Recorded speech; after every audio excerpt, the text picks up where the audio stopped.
Bonjour na balandi nyonso ya TikTok na biso oyo ya Anderson Étoile de Lumière. Topesi bino bambote toyekaka tosolwa mukie mpona makambo oyo ezoleka na mboka na biso.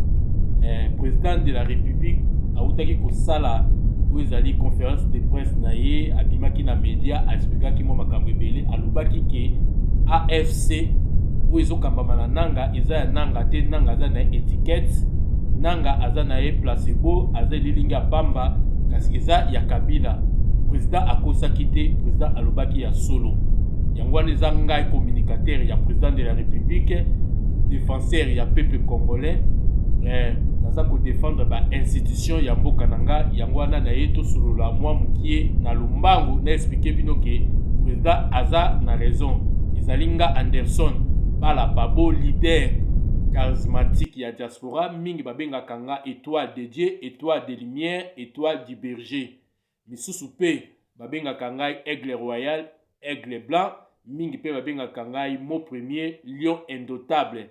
Nga kaka naza mosali ya peuple congolais, mobundeli ya république, nazali patriote, nazali wazalendo, nazali nationaliste. Yango wana na ye na expliquer bino na lumbangu peuple bo comprendre que président aza na raison, parce que Kabila a monguna ya Congo ndenge likangu na ye Olive lobaki ke Kabila azali père ya démocratie na mboka na biso République démocratique du Congo. Nalingi nalakisa bino ke Kabila aza père ya démocratie te. Nzete o Kabila amatelaki, nzete o Kabila amatelaki, yango kaka nzete pe Kabila akiteli. Kabila amataki akotaki na mboka na biso lokola rebelle, akotaki na babot ya mbula na bateni na bakapo biso nyonso toyebi. Pe yango pe kaka sikasiko abandi kosala nde babimisi nanga akamba groupe na bango oyo ezali groupe ya rebellion oyo tobengi na kombo ya AFC, kasi ezali ya Kabila.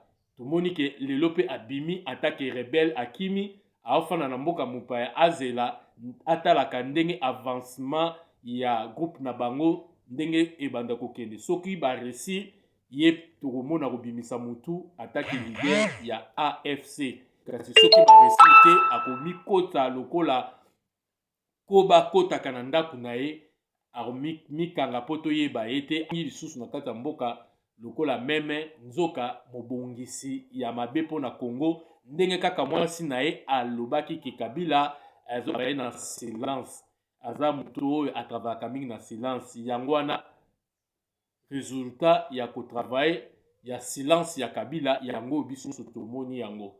Sikoyo Olive Lembe ayebisi bato alobi ke Kabila azali père ya démocratie ya République démocratique du Congo. Kabila mutu aboma Ama Matungulu, aboma Chibea, aboma Fidel Bazana, Kabila aboma mama Dundala, Kabila aboma nani kombo na ye nani, aboma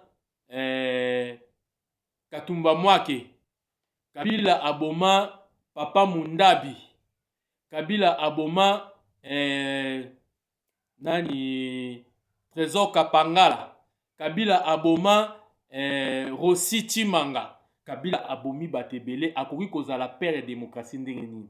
Yango ena expliquer peuple congolais toyebaki Kabila azali père ya génocide congolais. Génocide oyo touti kofete te, touti ko célébrer pona kolela kokanisa ba congolais oyo bakufa na mboka na biso na mukolo ya le 2 août oyo uti koleka oyo to célébrer yango na ba différents provinces ya mboka na biso. Génocide wana père ya démocratie ya père ya génocide wana ezali Kabila Kanambe. Kabila Kanambe azali signe ya occupation, azali elembo ya occupation na mboka na biso. Kabila Kanambe azali elembo signe ya occupation. Soki Rwanda bazwa biso en otage, soki Rwanda azwaki biso pona ko diriger biso pe kozwa biso lokola ba esclave na bango, ezali pona Kabila, azali elembo ya occupation na mboka na biso. Kabila azali falsitateur ya agression. Soki Rwanda aza ko agresser biso, muta falsité makambu nyonso, muta bongisaki makambu nyonso ezala malamu pe eleka malamu ndenge eza kosala malelo.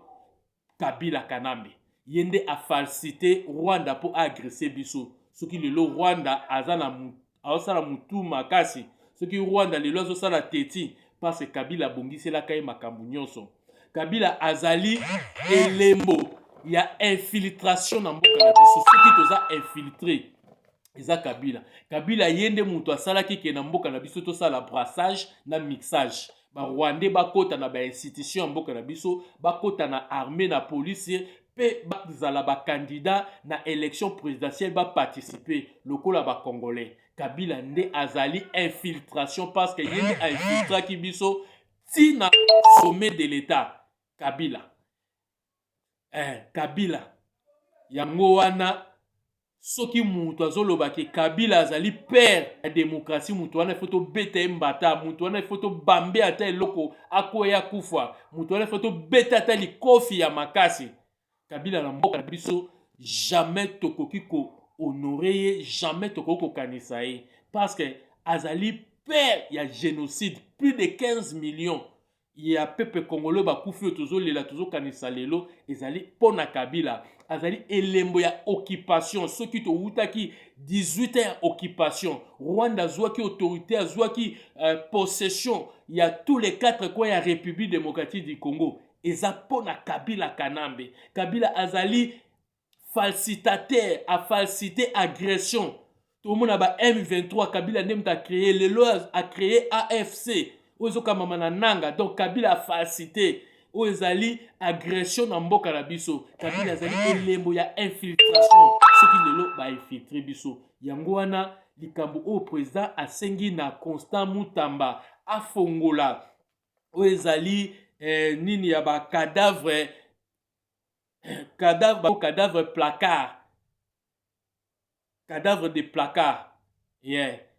Constant Mutamba afongola poto yeba pouvoir ya 18 ans mabe nini basalaki na Congo. Koyiba, kopie, koboma. Yango wana il faut bafongola. Bafongola vraiment cadavre de placard oyo. Efongwama po peuple congolais ayeba. Kabila ayibi akomi riche lelo. Kabila akomi plus que multimilliardaire. Même na mboka na biso na ba organisation nyonso internationale. Biso ba congolais nde tozalaki ko se représenter mboka na biso na ba organisation internationale. Ezalaki Rwanda nde azalaki ko représenter Congo na ba organisation nyonso internationale. Lelo président Félix Koutina ko silisa makambo wana azongisi ke biso mo ba congolais tokobanda ko représenter mboka na biso na ba organisation nyonso internationale. Tomoni Rwanda akomaki premier producteur ya cobalt, ya cuivre. Oyo bango baza nango te. Nyonso na muta falsitaki makambo wana eza Kabila. Yango wana tozobenga Kabila père ya génocide congolais. Kabila embo ya occupation na République démocratique du Congo. Kabila facilitateur ya agression na République démocratique du Congo. Kabila azali elembo ya infiltration au sommet de l'État. Yenda infiltré ki biso tina au sommet de l'État. Yango wana toyisa peuple congolais tofongola misu. Nata muki etikali toyintolobela ke likambu ya ba force du progrès. En tout cas bakonzi ya mboka totala ngo malamu. Bana force du progrès baza kaka bato baza ko défendre république, baza ko protéger pouvoir, baza bato ba obundela mboka. Bakoko kanga bango te po pendant 18 ans tomona ba béret rouge bakanga bango te ba boma ba pia ba sala ba désordre. Ba famille mususu bana mususu batikala ba orphelin basi mususu batikala ba veuve quand likolo ya ba béret rouge ti lelo baza libre mingi pe baza na kati ya union sacrée kasi ba force du progrès o ba défendre pouvoir ba bundela mboka balingi te munguna akota zo espace balingi te munguna akosa makambu to a humilier pouvoir bazo bundela mboka kasi bakangi bango tondi mango te pe to senga bakonza mboka il faut ba libérer bana ya force